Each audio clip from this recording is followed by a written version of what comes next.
स्वागत है आपका ईटी नाउ स्वदेश पर। आप देख रहे हैं मनी मॉर्निंग। मैं हूं आपके साथ अशेषा अध्वर्यु और अगले आधे घंटे में हम आपको बताएंगे ग्लोबल बाजारों से किस तरह के संकेत निकल कर आ रहे हैं। खबरों के दम पर, नतीजों के दम पर कौन से स्टॉक्स फोकस में रहेंगे। बाजार पर रणनीति बताने के लिए हमारे साथ दिग्गज मेहमान स्टॉक स्पेसिफिक आइडियाज भी बताएंगे। इसके अलावा शो के आखिर में कमोडिटी में कौन से कमाई वाले कॉल्स होंगे उस पर भी हम नजर डालेंगे। तो बने रहिए हमारे साथ। अगले आधे घंटे में हम आज के सत्र के लिए आपको पूरी तरह से तैयार करेंगे। लेकिन सबसे पहले गिफ्ट निफ्टी की बात करते हैं। सपाट ओपनिंग के संकेत अब गिफ्ट निफ्टी से निकल कर आ रहे हैं। करीब 2 अंकों की तेजी के साथ 24,950 के आसपास गिफ्ट निफ्टी कारोबार करता हुआ। याद रखें, कल के सत्र में भी निफ्टी 80 अंकों की तेजी के साथ 24,830 के लेवल्स के आसपास बंद हुआ था। बैंक निफ्टी में भी 130 अंकों की तेजी दिखी थी और आज गिफ्ट निफ्टी 24,940 के पार कारोबार करता हुआ। लेकिन सपाट ओपनिंग के संकेत ही यहां से निकल कर आ रहे हैं। लेकिन इसके अलावा अमेरिकी बाजारों की बात करें तो याद रखें, कल तीनों ही अमेरिकी बाजार के इंडिसेस हरे निशान में बंद हुए। डाउ जोन्स 0.3% की तेजी के साथ बंद हुआ। नैस्डैक और S&P 500 में भी करीब करीब आधे % की तेजी कल के सत्र में दिखी। लेकिन याद रखें, आज सुबह एक बड़ा बयान निकल कर आया है जहां पर ट्रंप ने जो टैरिफ लगाए थे उसके सामने फेडरल कोर्ट ने जो रोक लगाई थी उस पर अपील्स कोर्ट ने कहा है कि ट्रंप की टैरिफ अभी भी बरकरार रहेगी, उस पर रोक नहीं लगाई जाएगी। हालांकि अगली सुनवाई जून के पहले 10 दिनों में होगी। लेकिन अभी के लिए व्हाइट हाउस के लिए पॉजिटिव खबर निकल कर आई है।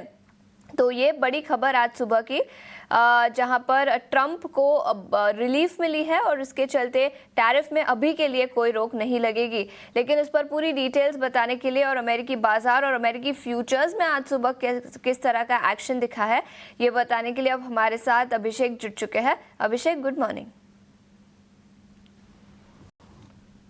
आशीषा, गुड मॉर्निंग।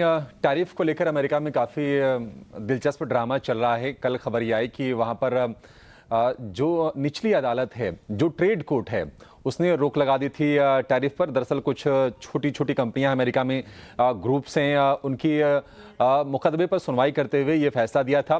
उसके तुरंत बाद ट्रंप प्रशासन ने रिएक्ट किया, उस फैसले को चुनौती दी और अब अपील कोर्ट जो है वहां से ये फैसला आ गया है कि फिलहाल एक पॉज लगा दिया गया है निचली अदालत के फैसले पर। तो ये ड्रामा चल रहा है और इसके चलते हम देख रहे हैं कि अमेरिका ही नहीं बल्कि दुनिया भर के बाजारों में अनिश्चितता फिर से बढ़ गई है। ट्रंप ने ये कहा है कि जो निचली अदालत का जो फैसला था काफ़ी गलत था, काफ़ी राजनीति से प्रभावित था और अब उस पर रोक भी लग गई है उस अदालत के फैसले पर, यानी कि जो डिसीजन दिया था टैरिफ को खारिज करने का वो पॉज हो गया है। इस मामले में जो खबर आ रही है कि अगली जो सुनवाई होगी वो 5 जून को होगी और 9 जून को होगी जब ट्रंप प्रशासन अपना इस पर पक्ष रखेगा। देखते हैं क्या कुछ होता है, लेकिन तब तक के लिए थोड़ा अनिश्चितता का वातावरण फिर से पैदा हो गया ग्लोबल बाजारों में। और कल ये अनिश्चितता ट्रेड को लेकर, टैरिफ को लेकर हमने अमेरिकी बाजारों पर हावी होते हुए देखी। कल तीनों के तीनों हेडलाइन इंडेक्स हालांकि हरे निशान में बंद जरूर हुए हैं, लेकिन अगर आप डाउ को देखेंगे तो निचले स्तर से करीब 400 अंकों के आसपास से रिकवरी रही। नेस्डेक को देखेंगे ऊपरी स्तरों से 200 अंकों के दबाव के साथ ये इंडेक्स बंद हुआ है। आज अगर आप फ्यूचर्स देखेंगे तो लाल निशान में आपको तीनों की तीनों S&P 500 फ्यूचर, नेस्डेक फ्यूचर, डाउ फ्यूचर, ये तीनों लाल निशान में कारोबार करते हुए दिखेंगे। तो ये अनिश्चितता निश्चित तौर पर शीशा ग्लोबल बाजारों में बढ़ गई है और मे भी अब ये पूरा जून या फिर शायद जुलाई तक जाकर जब ये रेसिप्रोकल टैरिफ की जो मोहलत दी थी, अब इसमें क्या होगा ये चीजें बहुत ही अनक्लियर सी हैं, कोई कयास लगाना भी मुश्किल है। डोनाल्ड ट्रंप के ट्रेड एडवाइजर हैं पीटर नोवारो ने यह कहा है कि अगर हम हारते भी हैं तो हम दूसरा रास्ता अख्तियार करेंगे। कल हम इस चीज की आशंका जता रहे थे कि ट्रंप इतने अड़ियल हैं, अपने फैसले जो लिए हैं उस पर अडिग रहते भी हैं और अगर ऐसा कुछ हुआ है तो फिर ये मतलब एक तरह से पर्सनल लेकर कुछ न कुछ वो खुराफात तो करने की कोशिश करेंगे।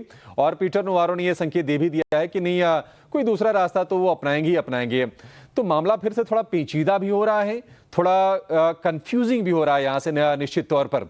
बहरहाल अमेरिका के अगर हम सेशन की बात करें तो एक शेयर में कल हमने तेज गिरावट देखी और वो है रिटेल कंपनी गैप। 14% के आसपास की क्रैक आई शेयर में और उसकी वजह ये रही कि गैप ने जो आउटलुक दिया है आगे के लिए वो थोड़ा सा वीकर देन एक्सपेक्टेड है, वो उसके चलते प्रेशर बना है। आज वहां पर पीसी यानी कि पर्सनल कंजम्पशन एक्सपेंडिचर के आंकड़े आएंगे, ये थोड़े से क्रूशियल आंकड़े हैं। इसको फेड भी बड़े कीनली वॉच कर रहा होगा और अगले महीने फेड की बैठक होने वाली है। हालांकि दरों में किसी बदलाव की उम्मीद तो नहीं है, लेकिन देखते हैं कि किस तरह के आंकड़े निकल के आते हैं। हालांकि अगर हम इस महीने की बात करें, अब आज तो आखिरी कारोबारी सत्र है, 4% डाउ जोन्स चढ़ा है, नेस्डेक में करीब 10% के आसपास की तेजी रही है और S&P 500 की बात करें तो 6% के आसपास की तेजी है। लेकिन अब ये टैरिफ को लेकर जो अनिश्चितता है उससे दुनिया भर के बाजार परेशान हो रहे हैं। आप देखिए फिलहाल जापान का बाजार निकेई करीब करीब 550 के नीचे कारोबार कर रहा है। हैंगसेंग, जिसको कि हम बहुत ही क्लोजली ट्रैक करते हैं, हैंगसेंग में करीब 1.25% के आसपास की, करीब 350 अंकों के आसपास की गिरावट है। और चीन के बाजार भी आज गिरावट के साथ ही कारोबार करते हुए आपको दिखेंगे। अन्य संकेतों की बात करें तो अब ये टैरिफ को लेकर जो अनिश्चितता है उससे कहीं न कहीं ग्लोबल डिमांड घटने की भी आशंका है। तो क्रूड में थोड़ी सी नरमी आई है, भाव जो है $64 के नीचे आकर कारोबार कर रहे हैं और सोना एक रेंज में है, $3300 के आसपास सोने का भाव है। अन्य अगर हम संकेतों की बात करें, बॉन्ड यील्ड 4.42% है और डॉलर इंडेक्स की बात करें तो 99 के ऊपर ये बना हुआ है, इसमें कोई बदलाव नहीं है। तो ज्यादा कुछ इन आंकड़ों में तो चेंजेस नहीं है। एक आंकड़ा जरूर अच्छा है और वो है FIs की बाइंग का। लगातार 5 सत्र में बाइंग आई है, आंकड़ों में तो वो दिख रहा है बाइंग, लेकिन मतलब ऐसा कोई कॉन्फिडेंस शो नहीं कर रहा है। आपको 5 सत्र हरा निशान स्क्रीन पर दिख जाएगा, लेकिन बहुत ही छोटे छोटे क्वांटम में बाइंग हो रही है। बीच में 4-4.5 हजार करोड़ रुपए के आसपास की बाइंग आई थी, लेकिन वो प्योरली ब्लॉक डील के चलते आई थी। हमने 3 ब्लॉक डील देखी हैं, एयरटेल की ब्लॉक डील आई, इसके अलावा हमने देखा कि इंडिगो की ब्लॉक डील आई, उसके बाद ITC की भी ब्लॉक डील कुछ दिनों पहले आई थी। तो इनके चलते थोड़ी सी ना वो FIs के आंकड़ों में आपको कई बार लगेगा कि कोई बड़ा आंकड़ा आ गया, लेकिन उसका असर अलग है वो। लेकिन आज ओवरऑल जो संकेत हैं वो आप ये कह सकते हैं कि मिक्स्ड हैं, थोड़े से वीकर साइड पर ही संकेत हैं और ये कंफ्यूजन की स्थिति क्रिएट हो गई है अमेरिका में फिर से, और कम से कम अगले हफ्ते भर तक ये कंफ्यूजन शायद आगे जारी भी रहेगा। जब तक आगे की प्रोसीडिंग्स नहीं आती, अगली सुनवाई नहीं होती, तब तक शायद ये अनसर्टेनिटी रहेगी और इसके चलते ग्लोबल मार्केट्स में भी काफ़ी वॉलेटिलिटी नजर आएगी। अभिषेक, शुक्रिया पूरी डिटेल्स के साथ हमारे साथ जुड़ने के लिए। लेकिन FIIs और DIIs के आंकड़ों पर भी एक बार नजर डाल लेते हैं। DIIs ने कल के सत्र में करीब 880 करोड़ के शेयर्स खरीदे, वही FIIs ने करीब 880 करोड़ के शेयर्स खरीदे, वही DIIs ने भी करीब 4300 करोड़ की खरीदारी कैश मार्केट में के सत्र में भारतीय बाजारों में की। इंडेक्स फ्यूचर्स में करीब 2800 करोड़ की बिकवाली दिखी, इंडेक्स ऑप्शंस में करीब 1780 करोड़ की खरीदारी दिखी। स्टॉक फ्यूचर्स और स्टॉक ऑप्शंस की बात करें तो स्टॉक फ्यूचर्स में 1860 करोड़ की बिकवाली, वही स्टॉक ऑप्शंस में करीब 350 करोड़ की बिकवाली कल के सत्र में दिखी थी। तो ये FNO सेटअप कल के सत्र में किस तरह का नजर आया, ये हमने आपके सामने रखा। इसके अलावा FNO बैन की बात करें तो कोई भी स्टॉक आज FNO बैन में नहीं रहेगा, तो ये एक अच्छी खबर है। कल भी कोई भी स्टॉक FNO बैन में नहीं था, लेकिन उसके पहले कई सारे स्टॉक्स FNO बैन में थे, सभी को अब हटा दिए गए हैं। गिफ्ट निफ्टी से सपाट ओपनिंग के संकेत, लेकिन ऐसे में किस तरह की रणनीति बनानी चाहिए ये बताने के लिए अब हमारे साथ 5 पैसा कैपिटल के सचिन गुप्ता जुड़ चुके हैं। सचिन जी, बहुत बहुत शुक्रिया समय निकालकर आज हमारे साथ ET नाउ स्वदेश पर जुड़ने के लिए। सपाट ओपनिंग के संकेत, कल तेजी के साथ भारतीय बाजार हल्की सी तेजी के साथ बंद होते हुए नजर आए थे, लेकिन इंडेक्स लेवल पर निफ्टी और बैंक निफ्टी पर अब आपकी रणनीति किस तरह की होगी ट्रेडिंग के लिहाज से? Very good morning. Well, index wise अगर हम देखें तो अभी भी एक टाइट रेंज जो है वो बनी हुई है। ऑन दी हायर साइड में 25,000 एक मेजर रेजिस्टेंस जो निफ्टी के लिए काम करता हुआ नजर आ रहा है, वाइल लोअर साइड में अगर हम देखें तो सपोर्ट्स करीब 24,800 24,700 के आसपास में ये इमीडिएट सपोर्ट्स जो है वो नजर आ रहे हैं। वाइल अगर हम देखें तो क्रूशियल सपोर्ट अभी भी 24,500 के आसपास में इंटैक्ट है। मुझे लगता है यही एक मेजर रेंज में जो है कुछ टाइम के लिए इंडेक्स स्पेसिफिकली निफ्टी जो है वो मूव कंटिन्यू करना चाहिए। एंड बैंक निफ्टी में अगर हम बात करें तो बैंक निफ्टी में भी 55,000 का साइकोलॉजिकल का एक अच्छा सपोर्ट लेवल बना हुआ है एंड अराउंड दैट लेवल से अगेन अगेन हम एक पुल बैक मूव जो है वो आते हुए देख रहे हैं।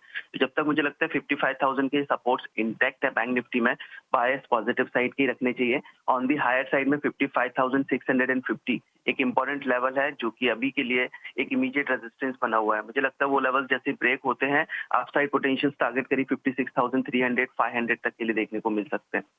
तो यहाँ पर बाय ऑन डिप्स की स्ट्रेटेजी कंटिन्यू की जा सकती है जब तक सपोर्ट इंटैक्ट है।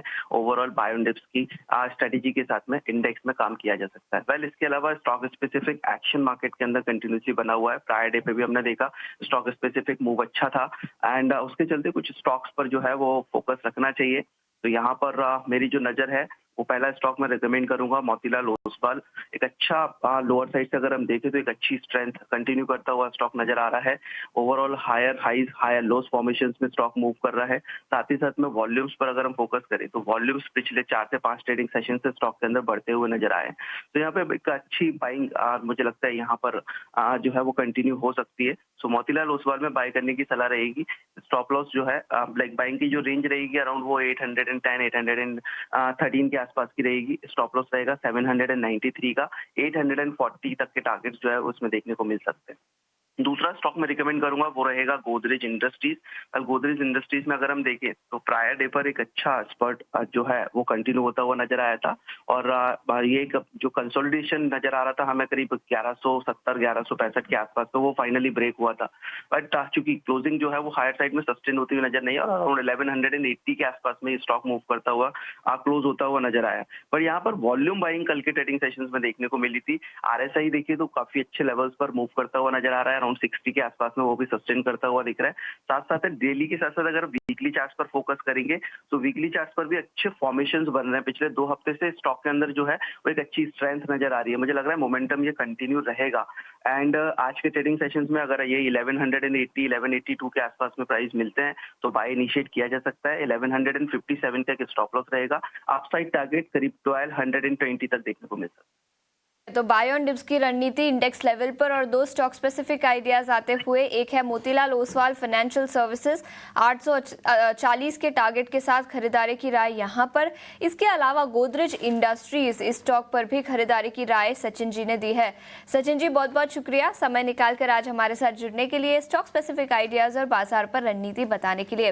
लेकिन एक छोटे से ब्रेक के लिए रुकेंगे। ब्रेक के बाद खबरों और नतीजों के दम पर कौन से स्टॉक्स फोकस में रहेंगे और इसके अलावा कमोडिटी मार्केट में किस तरह के कमाई वाले कॉल्स बनेंगे उस पर नजर डालेंगे। तो बने रहिए हमारे साथ। एक के बाद स्वागत है आपका। सपाट ओपनिंग के संकेत गिफ्ट निफ्टी से, लेकिन ऐसे में नतीजे कई सारे कल मार्केट आवर्स के बाद आए।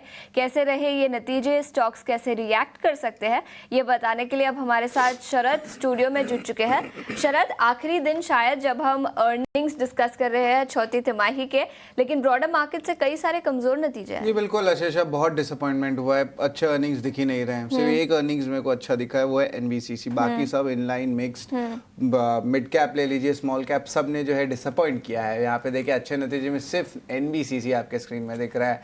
अनुमान के मुताबिक या मिक्स सेट ऑफ नंबर्स में ऑफकोर्स बजाज ऑटो पे जो है नज़र रहने वाली है। इसके अलावा शोभा, गुजरात पीपावाव पोर्ट, इन स्टॉक्स पे भी नज़र रखेंगे। लेकिन नंबर्स की बात सबसे पहले कर लेते हैं तो एनबीसीसी के नतीजे जो है स्ट्रॉन्ग आए हैं। स्ट्रॉन्ग सेट ऑफ नंबर्स यहाँ पे आपको देखने मिला है और ओवरऑल मोमेंटम जो है अवार्ड जो है यहाँ पे अच्छी रही है। ऑर्डर बुक में भी स्ट्रेंथ है। Bajaj auto largely inline set of number है। स्टैंड अलोन नंबर्स हमने लिए हैं। मार्जिन्स थोड़ा सा बड़ा है 20.2%, उतना कुछ खास नहीं, सब सिंगल डिजिट ग्रोथ है। बट ये अनुमान के मुताबिक ही नंबर्स यहाँ पे आए हैं और बोर्ड ने अप्रूव भी किया लगभग 210 रुपये का डिविडेंड भी। ओला इलेक्ट्रिक की बात करें तो बहुत कमज़ोर नतीजे आए हैं। रेवेन्यू लगभग 62% का गिरावट आया। लॉसेस वाइडन हो गए। लॉसेस आप देखें 2 गुना हो गया, 416 करोड़ से जो ये आंकड़ा 870 करोड़ का लॉस हो गया है। ऑफकोर्स कंपनी में जो है जो सेल्स वॉल्यूम दिखा रहे हो, जो वाहन डेटा, वहाँ पे भी जो है डिस्क्रिपेंसीज देखने मिल रही है। तो ऑफकोर्स ओला के लिए नेगेटिव है। हमारा राजा बैटरी यहाँ पे भी देखें तो वीक सेट ऑफ नंबर्स देखने मिले हैं। नेट प्रॉफिट 30% गिर चुका है। एंड ऑफकोर्स कंपनी की कमेंट्री फ्यूचर में किस तरह लिथियम आयन बैटरीज पे कंपनी ग्रो करती है उस पर ज़्यादा फोकस रहेगा। बट नेट नंबर्स वीक आ रहे हैं। माझगांव डॉक की भी बात कर लेते हैं। यहाँ पे ऑफकोर्स डिफेंस थीम पे जो थोड़ी जो है मोमेंटम या रैली देखने मिल रही थी न्यूज़ फ्लोज को लेके, लेकिन अर्निंग्स में जो है वो कुछ खास नहीं दिख रहा है, ऑलमोस्ट सपाट रेवेन्यू है, नेट प्रॉफिट 50% से ज़्यादा का गिरावट है, एबिटा में भी 83% का जो है डाउन टिक देखने मिला है। तो ऑफकोर्स मजगांव डॉक में प्रॉफिट बुकिंग देखने मिल सकती है आज दिन के ट्रेड में। बट एक बार डायरेक्टर साहब सारे अर्निंग्स के बस स्क्रीन पे ले आते, देखिए कमज़ोर नतीजों में KNR construction, Varroc engineering, Mazagon dock, Amara Raja batteries, ये सारे स्टॉक्स भी नज़र में है। तो ऑफकोर्स मिक्स्ड वीक नंबर्स जो हैं आज मेजॉरिटी में देखने मिल रहे हैं, बट अर्निंग सीजन में ऑलमोस्ट 49 निफ्टी कंपनीज़ के अर्निंग्स आ चुके हैं और यहाँ पे जो है लार्जली जो आप कह सकते हैं इनलाइन या थोड़े से अच्छे नतीजे देखने मिले हैं। और आज एक आखिरी निफ्टी का कंपनी बाकी है, वो है अपोलो होटल्स, तो उस पर भी हमारी नज़र रहेगी और आज से जो है अर्निंग सीजन पूरी तरह से कंप्लीट भी हो जाएगा। आशीषा।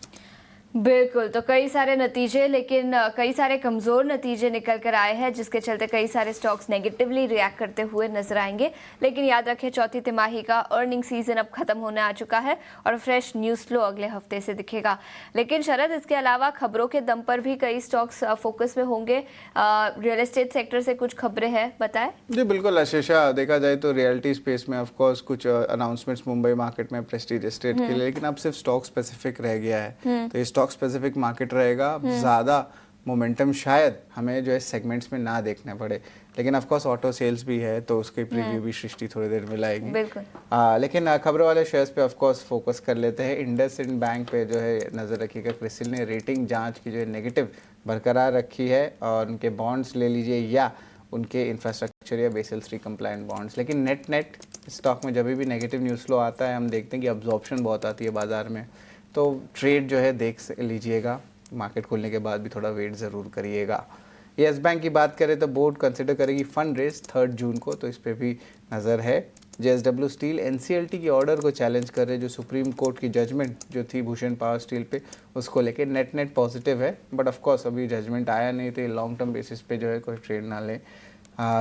संवर्धना मदरसन इंटरनेशनल में बोनस इशू अनाउंस कर दिया है। एक बोनस शेयर अगर आप 2 शेयर होल्ड करते हैं इस कंपनी के, तो इस पे नज़र रखिएगा। कैस्ट्रॉल इंडिया, कल स्टॉक में अच्छी तेज़ी भी देखने मिली थी, न्यूज़ फ्लो आ रहा था कि रिलायंस या अपोलो ग्रुप जो है उनके लुब्रिकेंट बिजनेस को जो है एक्वायर कर सकते हैं, लेकिन आज जो है कंपनी ने क्लैरिफाई किया है कि किसी के साथ बातचीत नहीं हो रही है, तो स्टॉक का बड़ा चांस है कि वो रिवर्स कर सकता है आज।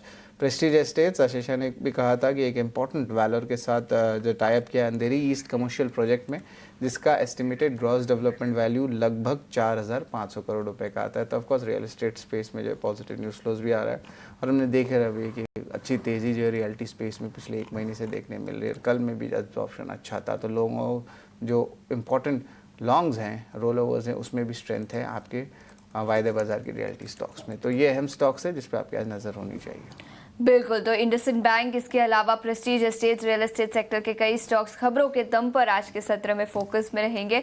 शरद, शुक्रिया पूरी डिटेल्स के साथ हमारे साथ जुड़ने के लिए।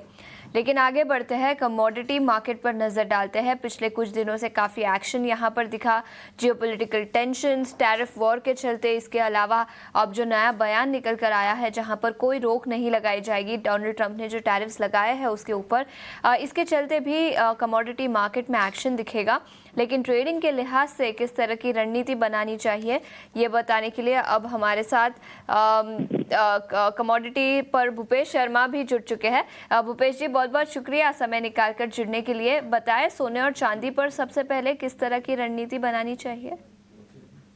Good morning ma'am. अगर सोने चांदी की बात करें तो मुझे आज के दिन में डॉलर इंडेक्स का चार्ट देखें तो डॉलर इंडेक्स में एक रिवर्सल समझ आता है, जो कि मुझे लगता है कि 100.45 तक मार्केट पुल बैक करना चाहिए और उसके जस्ट इनवर्स रिलेशन में गोल्ड और सिल्वर का मार्केट ट्रेड होता है। इसलिए मेरी आज गोल्ड और सिल्वर में बिकवाली की सलाह रहेगी। गोल्ड तकरीबन 95,300 के आसपास कहीं भी बेचना चाहिए, 95,600 का स्टॉप लॉस लगाकर 95,050, 94,700 का लक्ष्य रहेगा। वहीं अगर सिल्वर की बात करें तो 97,600 का के नीचे सिल्वर में बिकवाली करनी चाहिए। 95,900 और का स्टॉप लॉस रहेगा। 95,200, 96,800 के लक्ष्य संभावित रहेंगे। या सोने और चांदी पर, जहां पर चांदी के पर बिकवाली की राय दी है 97,200, 96,800 तक के लेवल्स नजर आ सकते हैं और सोने पर भी बिकवाली की राय 95,50 से 94,700 तक के लेवल्स यहां पर नजर आ सकते हैं। लेकिन भूपेश जी, सोने और चांदी के अलावा कच्चे तेल की बात करें तो ओपेक प्लस की अहम बैठक होगी वीकेंड पर और वहां से 2025 और 26 के लिए सप्लाई हाइक किस तरह से निकल कर आता है उस पर सबकी नजर रहेगी। लेकिन शॉर्ट टर्म में ट्रेडिंग के लिहाज से कल MCX पर कच्चा तेल करीब 2% की गिरावट के साथ 5,200 के आसपास बंद हुआ। आज के लिए किस तरह का ट्रेड बनेगा यहाँ पर? अगर कच्चे तेल की बात करें तो कच्चे तेल में लगातार ऊपर के भाव में सप्लाई देखने को मिलती है। वहीं ओपेक की बात करें तो ओपेक ने ऑलरेडी डिसीजन लिया है पिछले दिनों में कि वो लगातार अपना प्रोडक्शन बढ़ाएंगे। वहीं अगर टेक्निकल्स की बात करें तो टेक्निकल्स में 60.60 का जो लेवल है, मुझे लगता है कि बाजार अभी इस दायरे में पिछले अगर 10 ट्रेडिंग सेशन की बात करें तो बाजार नीचे में $60 और अपसाइड में $63 इसी रेंज में ट्रेड कर रहा है। परंतु कल ऊपर में एक अच्छी बिकवाली देखी गई जो कि ऊपर में कहीं ना कहीं एक सप्लाई जोन बनाती है बाजार में 63 के आसपास। मुझे लगता है कि कहीं भी बाजार में पुल बैक आता है 62 के आसपास तो भी बाजार में बिकवाली कर सकते हैं। अन्यथा बाजार नीचे में $60 तोड़ता है तो बाजार में बिकवाली कहीं ज्यादा बढ़ सकती है, जो कि नीचे में 58.40 और नीचे में 57.40 के लक्ष्य इसमें संभावित रहेंगे आने वाले समय के लिए। ये नजरिया कच्चे तेल पर, लेकिन इसके अलावा industrial metals, zinc, lead, copper, aluminium, यहाँ पर कोई ट्रेड बनेगा आज के लिए? जी, अगर कॉपर और जिंक की बात करें तो कॉपर का बाजार पिछले 5 ट्रेडिंग सेशन से एक छोटी रेंज 860 से लेकर 870 के जोन में ट्रेड कर रहा है, जो कि कॉपर के लिए अपने आप में काफी छोटी रेंज है। तो मुझे लगता है कि 1-2 दिन में ब्रेकआउट या ब्रेक डाउन आने पर बाजार में ट्रेड करें तो ज्यादा बेहतर रहेगा। वहीं अगर लेवल्स की बात करें तो 860 के नीचे जाने पर इसमें बिकवाली करना समझ आता है, जिसका स्टॉप लॉस 865 के ऊपर का रहेगा। नीचे में 855 और 851 के लक्ष्य संभावित रहेंगे। वहीं अगर अदर बेस मेटल्स में बात करी जाए तो जिंक के बाजार में भी एक कमजोरी का रुख लगातार देखने को मिल रहा है। मुझे लगता है कि बाजार 857 का 858 का इसमें एक अच्छा सप्लाई जोन है। नीचे में अगर डिमांड जोन की बात करेंगे तो 251 और 249 तक के लेवल इसमें संभावित रहेंगे। कुल मिलाकर किसी भी बेस मेटल में अभी कोई ब्रेकआउट की स्ट्रेटजी नहीं है, सभी में बाजार रेंज बाउंड का समझ आता है। नजरिया इंडस्ट्रियल मेटल्स पर। भूपेश जी, बहुत बहुत शुक्रिया समय निकालकर आज हमारे साथ ET नाउ स्वदेश पर जुड़ने के लिए और कमोडिटी मार्केट पर अपनी रणनीति बताने के लिए। लेकिन गिफ्ट निफ्टी से सपाट ओपनिंग के संकेत, ऐसे में किस तरह की रणनीति बनानी चाहिए, स्टॉक स्पेसिफिक और कमाई वाले मौके कौन से होंगे, ये बताने के लिए कई सारे दिग्गज एक्सपर्ट्स हमारे साथ जुड़ेंगे। एक छोटे से ब्रेक के बाद बने रहिए हमारे साथ। नमस्कार।